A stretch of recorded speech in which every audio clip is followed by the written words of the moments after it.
Hi there. I'll just share my screen.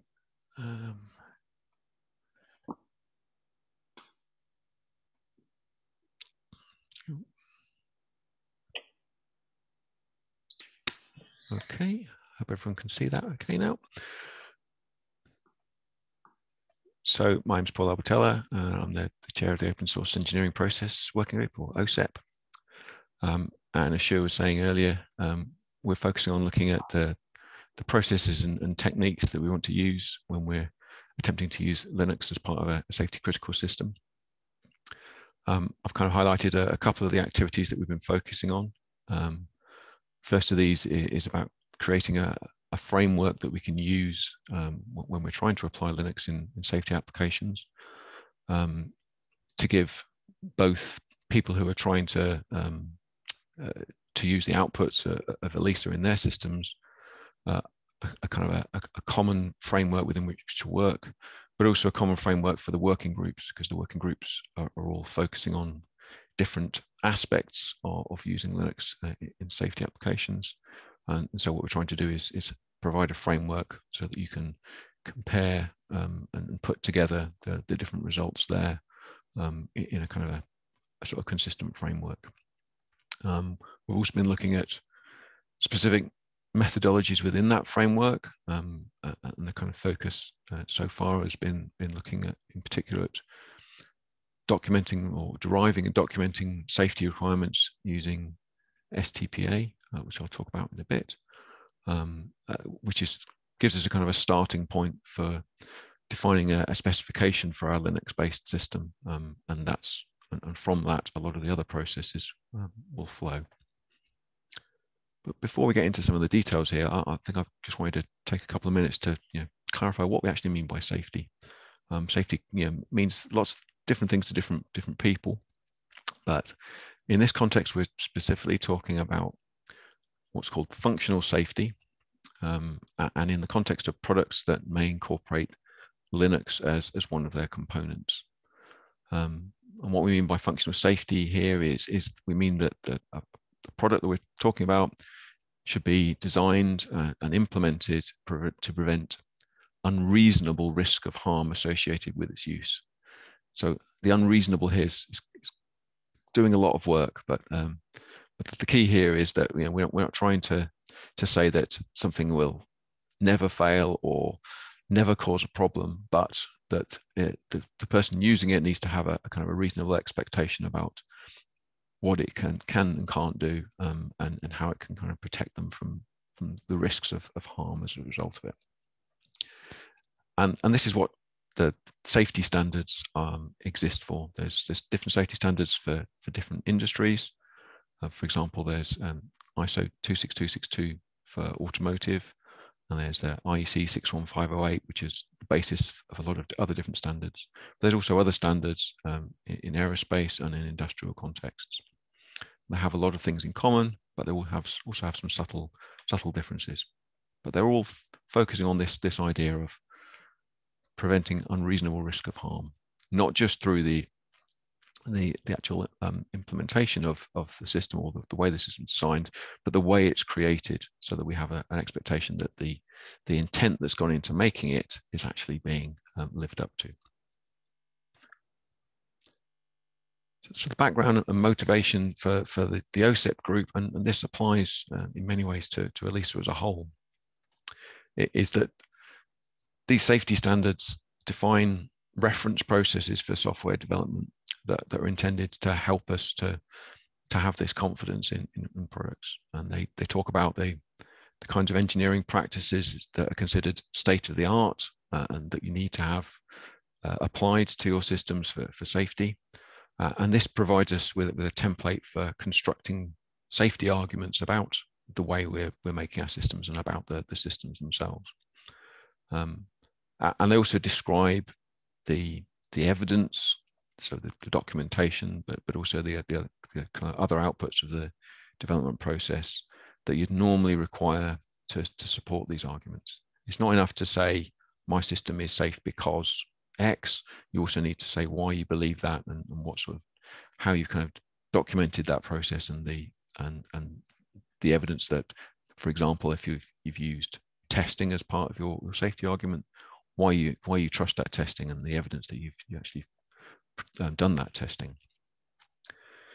And the reason it can be hard for Linux and for other free and open source software to be used to satisfy these requirements for safety standards is that they're written from a different perspective, from the perspective of software that's doesn't follow the kind of typical models that we see in open source. Open source projects and software frequently has examples of good engineering practices, but they don't always have complete processes to kind of regulate the use of those practices. Open source in general kind of values the idea of rapid iteration and adaptability and flexibility essentially to make the software available and useful for whoever wants to use it, over and above a kind of a formal specification for a defined set of purposes or contexts. And for Linux, this is particularly obvious. Linux, you can use it on all sorts of different system architectures for all sorts of different purposes. It's very, very configurable, has lots of options. And that means that it's not been narrowed down for a very specific use that's then closely specified. And from a safety process perspective, that presents a challenge, because a lot of those safety processes start with a very clearly defined purpose, and frequently start with the assumption that the software has actually been developed specifically for that safety critical system. The other thing that feeds into this is the way that free and open source software projects are organized. They have different goals and they have different organizational models. They aren't working to produce a product. They're not, they don't have somebody in ultimate charge always who can say, you will work on this piece of this aspect of the software. It's based on who wants to contribute and those volunteers and those kind of voluntary contributions. Now, that doesn't apply to all open source software, but it in particular applies to Linux. It's very much about collaboration and contribution rather than command and control. And the other challenge, I think, from trying to apply the safety standards to Linux and other open source, is that those standards are mostly written from the perspective of how those apply to a system or a product rather than a software component. There are expectations about software components, but quite often they kind of don't provide the wider context which would enable you to use something like to apply those safety principles to a standalone component. That there are kind of models for doing this.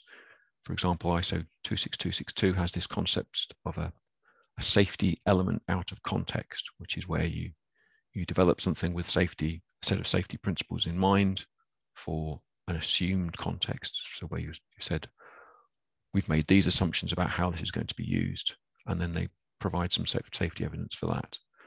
But even with that, it can be kind of hard to apply these principles to open source. Hard, but not impossible, and that's where we come in. So the approach that we've been developing in OSEP, and also kind of in collaboration with the other working groups, is to kind of work out how we can look at different aspects of using Linux in safety in a way that kind of can output useful results that other people can use, and also so you can take those results together and start to build a complete picture that you can then apply to your system. So the principle here is that we select a particular topic or feature of Linux that we want to look at, and then we conduct studies related to that topic, and these might be done by a number of working groups collaborating, or might be a focus for an individual working group.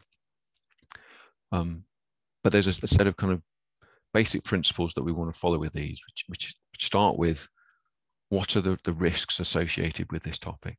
In other words, if I'm using Linux in a system and I'm thinking about how this particular feature or this particular aspect of the system might be important in a safety context, I'm looking at what could go wrong. What am I either trying to prevent, or what am I trying to manage if a particular problem happens, or how might something outside of Linux, some kind of aspect of the larger system, be used to manage that risk. Now, we obviously want to understand how some of these risks can be mitigated directly by Linux. In some cases, if we can't eliminate them altogether, then how can we mitigate them? So how can we detect when the problem is about to happen, or minimize the negative consequences of that problem? But also, how can we work or have the Linux part of the system working with other parts of the system, such as a sort of external hardware watchdog, for example, to help us to deal with or find a way to manage a risk if it actually manifests itself. But also, how can we then show evidence to support the claims that we're making about Linux? If we've identified a feature of Linux that we believe is going to help us with these risks, why do we have confidence in that? And this could be things such as design documentation that explains how it works, or tests to actually show that it works, but also, crucially, some sort of safety analysis to say we've considered Linux being used in this way, looking at this feature, and here's how we believe that we can mitigate it, either with Linux's features or with these other features. So the collaboration with other working groups, in some cases, that's about technical investigations to support that safety and process analysis. So, for example, the Linux features group will kind of give us the sort of a deep dive into the Linux technical features so we can understand those better. And also the safety architecture working group focuses on kind of structuring the approach to this. How can we actually define the architecture of the Linux components we're looking at, so that we can then use that to make our safety analysis coherent, so that other people can use it as well. And the other thing we're trying to do in OSEP is actually think about ELISA's processes themselves. How do the working groups actually go about producing and reviewing the outputs of these studies, having a kind of a review and approval process, which really is about involving the wider community. So we kind of want to do that using the GitHub repositories, so that we've got a public record of how it's being reviewed and who's kind of commenting on the process or commenting on the results, and how we kind of improve those.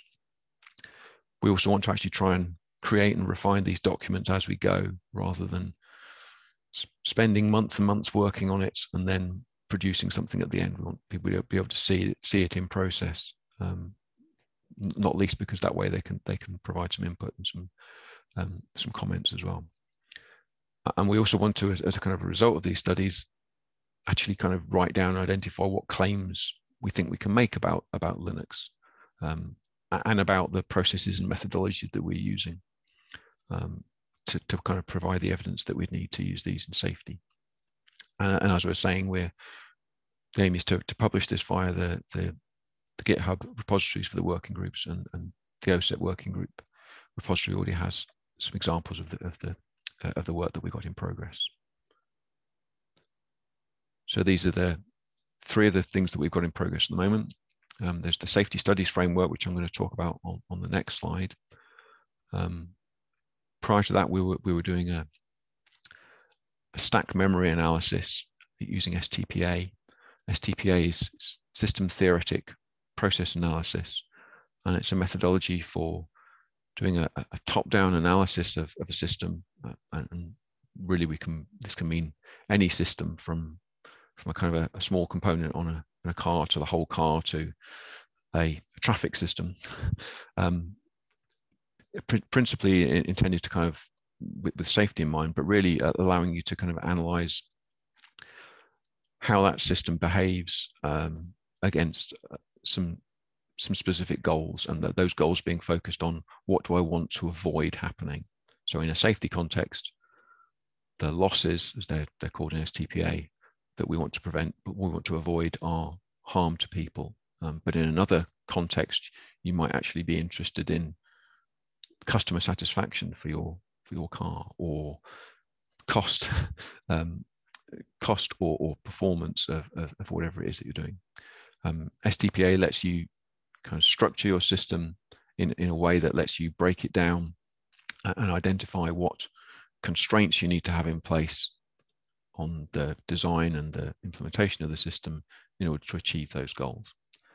So we, as we were saying earlier, we kind of picked a particular topic associated with Linux, which is the behavior of the stack memory and the call stack, and we started an analysis on that, which using STPA, which you can see in the working group repository.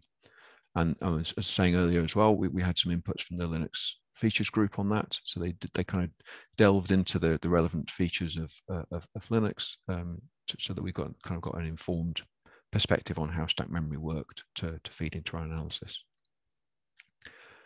And then in collaboration with the safety architecture working group, we were looking at how to actually kind of approach the idea of architecture with Linux. Linux is a very large and complex piece of software. Even kind of breaking it down into kind of concrete sub-elements of an architecture is actually quite a challenge. And because it can be configured and built in so many different ways, you know, there isn't like necessarily a fixed architecture for it. Some of that architecture will depend on what options you've done, what target system you're building it for. So with the safety architecture working group, we tried to identify what a working architectural model would look like, and how we could then derive that from a particular instance of Linux, so that we could use that in our analysis. But moving on to the safety studies framework, this is more like the process for the process. You know, what are we doing in ELISA? What's the basic conceptual framework within which we're operating, and considering how you use Linux in safety, and so that we can then understand what these studies that we're doing in the various working groups mean, and how people can use those for their concrete systems. So on the left, we have this process framework. What set of processes do you need to do if you're going to use Linux in a system with safety requirements? First of all, you actually need to understand what that system context is, make sure that's clear.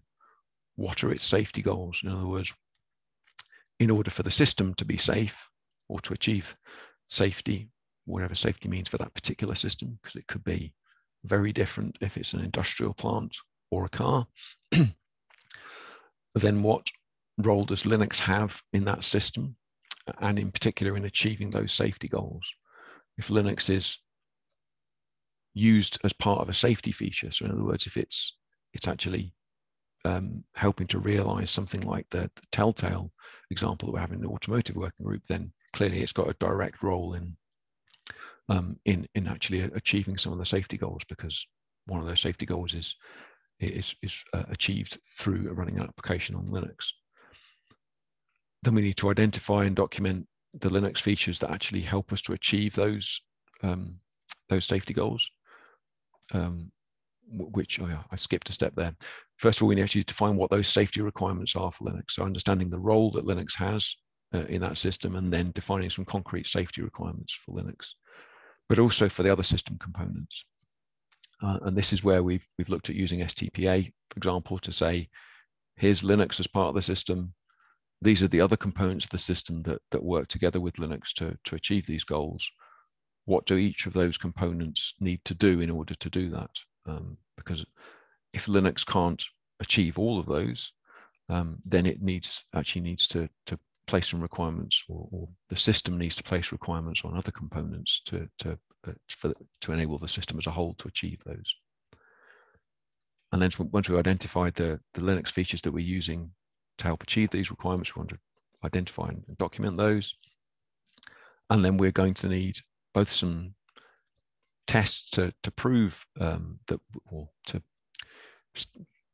to verify that we are actually satisfying these requirements, but also that the safety mechanisms we identified beyond Linux to help the system achieve that, to verify that those are actually achieving their goals. And in some cases, that may actually mean having an online verification mechanism, something like a monitoring component as part of the system, so that we can detect when, if Linux is not achieving a particular goal. So, for example, if the safety process doesn't have enough resources to enable it to run, then we may need to invoke some safety mechanism to put the system into a safe state.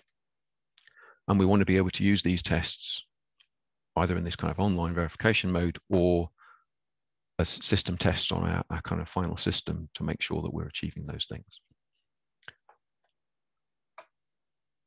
So that's the kind of framework for how we actually undertake this kind of analysis and think about how to use Linux in a system. We then also want to apply a set of principles to how we do the work in the ELISA working groups. And this starts with, what do we actually mean by some of these terms? So I kind of started this by talking about what do we mean by safety and functional safety, but there's a lot of other terms that get used a lot that aren't always, where the meaning isn't always clear.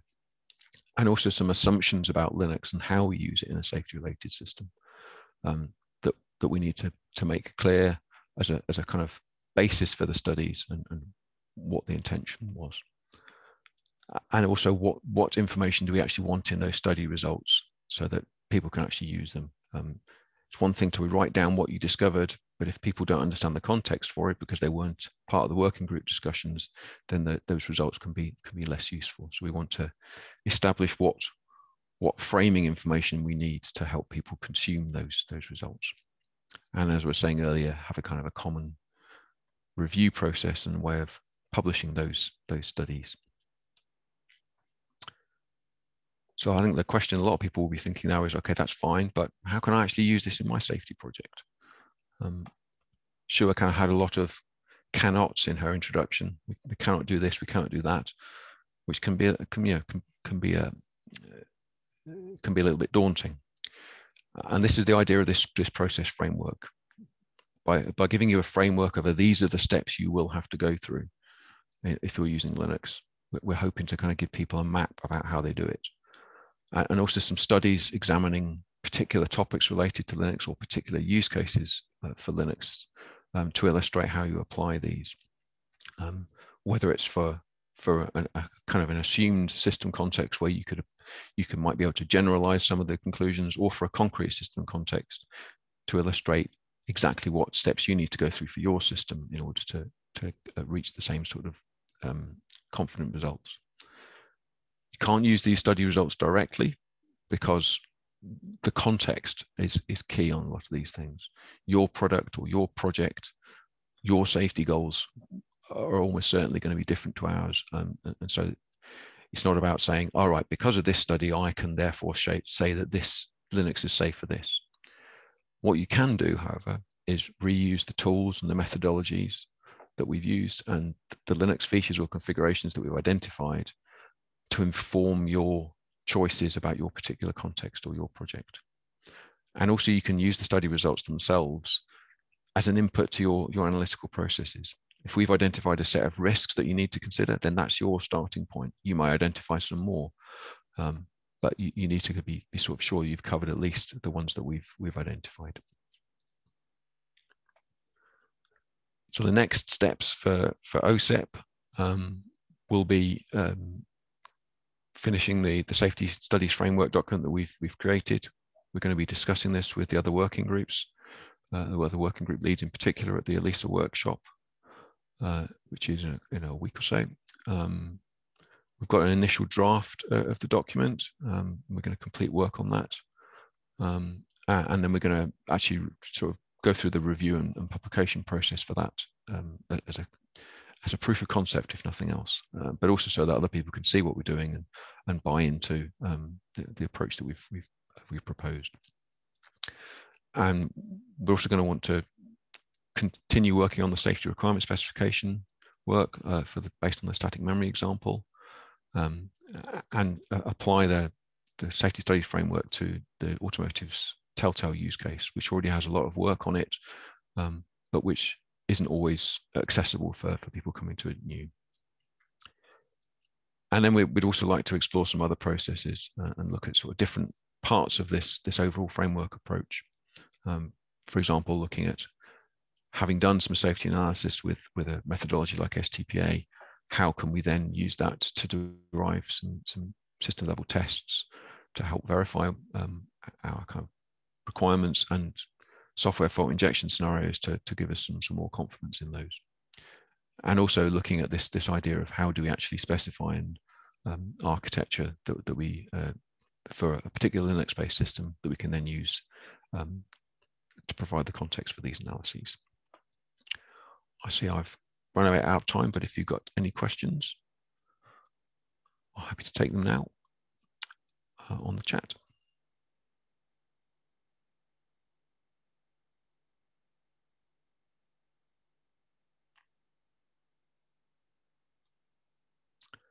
And if you'd like to come along to the OSEP meetings, they're on Thursdays, on Thursday afternoons.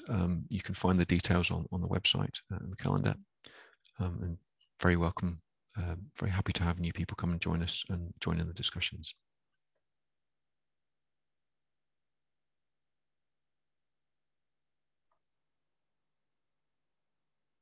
Thank you so much. If there's no questions, we can leave the floor open for another couple minutes.